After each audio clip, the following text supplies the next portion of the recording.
Hey, have you ever wondered how the blues scales can help you as a bassist? Then stick around, you don't want to miss this blues scales for bass guitar. In today's lesson you will learn how to utilize them for those cool, smooth sounding bass lines that we're all looking for. And I have 3 tips on how to utilize that as well. So coming at you in a minute.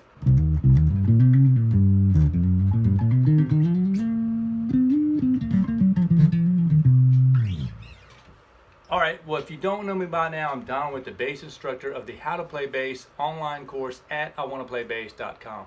Jump over there, subscribe, get your free ebook on setting your bass up for success, and become a member for free as well. And also subscribe down below here. I've got lots more videos coming out on bass lessons, blues bass lessons, jazz, blues bass, you name it. We've got it coming out here. So subscribe down below, hit that bell notification also, you'll be notified when those come out as well.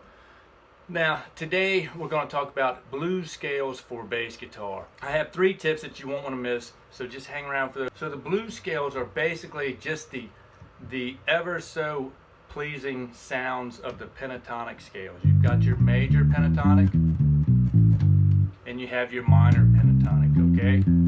Now if you haven't seen those videos, check them out. I've got some other videos in the back about minor pentatonic and pentatonic scales. But the blues, all it is, the blues scales is adding 1 note to those 2 pentatonic scales, okay? So there's our pentatonic scale, major pentatonic scale right there. What they've done back in the day, they've added a blue note to give those easy, those great sounding, ear pleasing scales right there, give them a little tension. So they added a flat on the major pentatonic scale. They added a flat third. Okay, so you've got your 1, 2, flat 3, 3, 5, 6, and then your 7. Okay, or your octave. I'm sorry. So that's all they did. They added that blue note. That's what they consider the blue note. And on the major blues scale, it's just a flat 3.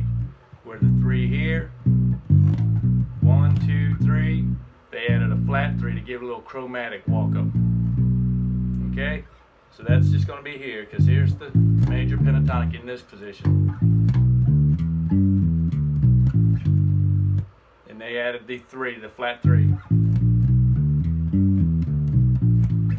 Now I've talked a lot about that blues scale, so there's more videos. I'm not going to waste a lot of time on how to form these 2 scales, but I will, just dig into that a little bit just to get you an idea what you're working. In case you didn't see those, check back, see those videos, and check those out as well. Now the minor blues scale is more prevalent. They use it a lot more because it can be used over a lot more different chords. So you're going to see the minor blues used a whole lot more, and it's almost considered the blue. When you say the blues scale, people are going to refer to this minor blues scale. It's more prevalent than the major blues scale, but it is still, the major blues scale has its purpose as well. But the more guitarists, this minor blues scale is very bluesy, and it has that appeal to it. So it's used a lot more, and you can use this even over dominant 7 chords, which gets kind of tricky because the dominant 7 chord has a major third in it, and the minor blues has a minor third in it. But you can use it. That's what gives it so much color, and that tension. That minor third right there is giving it that tension in the blues there. But on the minor blues is just your minor pentatonic scale,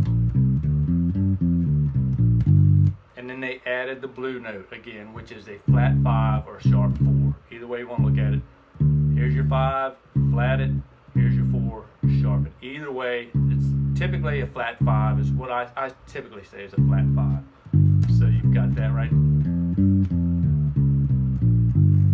Okay. Now that's your minor blues scale. And one tip on using these scales is on the minor blues scales, you want to use that in your bass riffs and stuff like that. When you're playing the blues, you're playing something that has the blues feel to it. You want a bluesy feel to that line, so you want to utilize the minor blues scale. Okay, this one's more colorful and has that bluesy, big bluesy feel in it.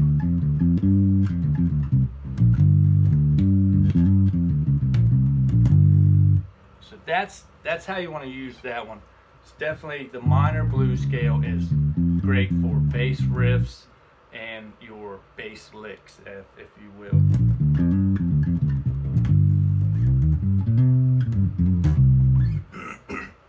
So in your standard 12-bar blues, that's going to be good for your turnarounds and stuff like that. Just whip out that minor blues scale and ascend it or descend it. And just like I said, you've got the flat 3 in there.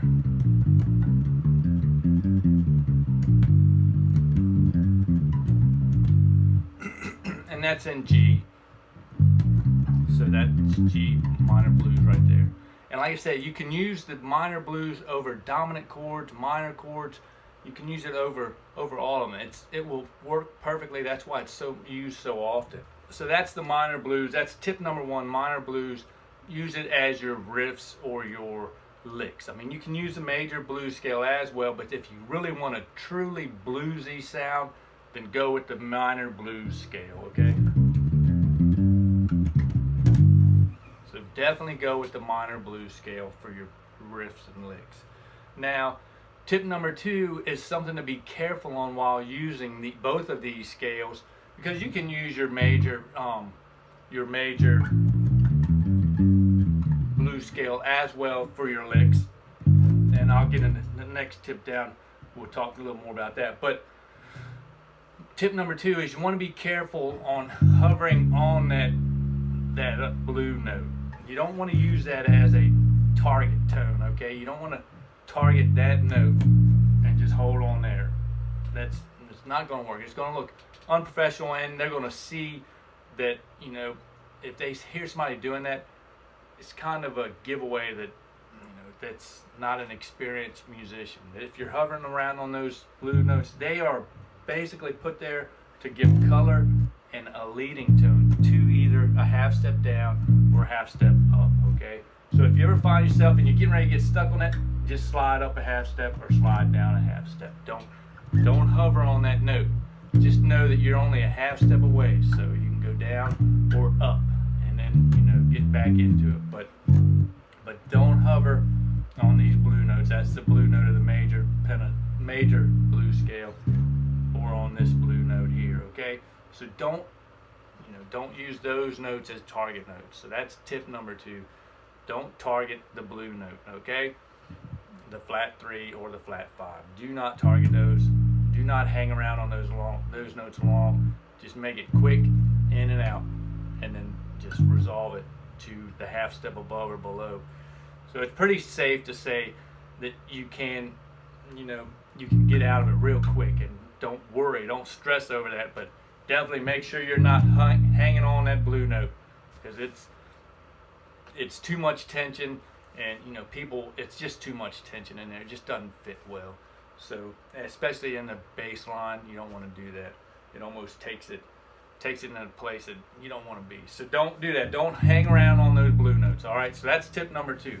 Tip number 3 is how to use these blues scales. Like I say, you can use the minor blues. It's very bluesy, so you want to use that as your riffs, and you can use that in your solos as well. Whenever you see a G minor 7 chord, you see that G minor 7 chord,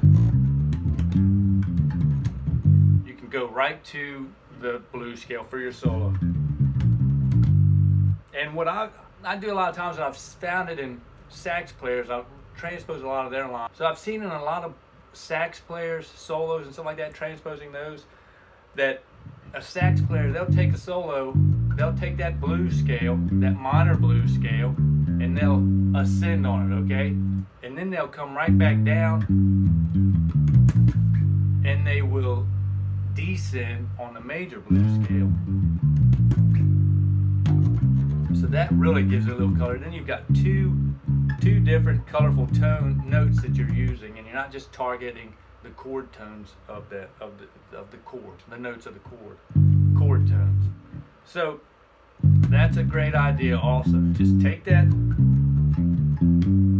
minor blues scale, go up, and then just walk it back down. Your major blues scale.